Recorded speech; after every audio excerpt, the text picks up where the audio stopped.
اسلام میں جتنے رائٹس عورتوں کو دیے گئے ہیں اتنے رائٹس کسی اور ریلیجن میں نہیں دیے گئے ہیں۔ جہالت کے دور میں عورتوں کو منحوس مانا جاتا تھا، بے وقوف مانا جاتا تھا، یہاں تک کہ شیطان کی پیدائش تک مانا جاتا تھا۔ یہ وہ زمانہ تھا جب عورتوں کو جینے کا حق نہیں تھا اور ان کو پیدا ہوتے ہی زندہ مار دیا جاتا تھا۔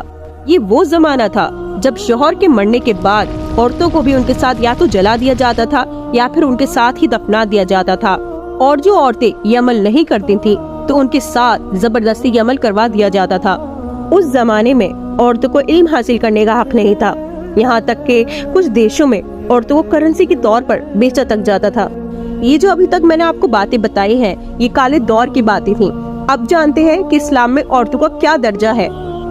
اس کالے دور میں آپ صلی اللہ علیہ وسلم آئے اور آپ صلی اللہ علیہ وسلم نے عورتوں کو زمین سے لے کر آسمان تک پہنچا دیا اور ان کا درجہ بڑھا دیا۔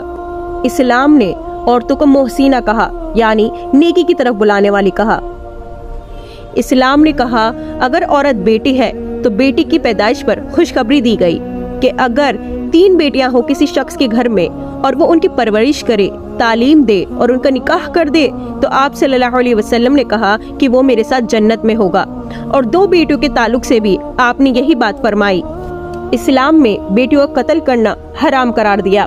سورہ تکویر میں کہا کہ اللہ سبحانہ وتعالی اس بچی سے جسے مار دیا گیا، زندہ دفنا دیا گیا، اس بچی سے سوال کرے گا کہ تجھے کس جرم میں مارا گیا۔ اس سے پتہ چلتا ہے کہ اللہ سبحانہ وتعالی اس دن اتنے غصے میں، اتنے جلال میں ہوں گے کہ بچی کے قاتل سے بات تک کرنا پسند نہیں کریں گے۔ ورنہ اکثر کیا ہوتا ہے، جو قاتل ہوتا ہے اس سے سوال کرا جاتا ہے کہ تم نے یہ جرم کیوں کرا، یہ قتل کیوں کرا، لیکن اللہ سبحانہ وتعالی اس بچی سے سوال کرے گا۔ وومن رائٹس کا پارٹ یہیں ختم ہوتا ہے، اس کا سیکنڈ پارٹ آپ ضرور دیکھیں۔ انشاءاللہ میں پھر حاضر ہوں گی۔ السلام علیکم ورحمۃ اللہ وبرکاتہ۔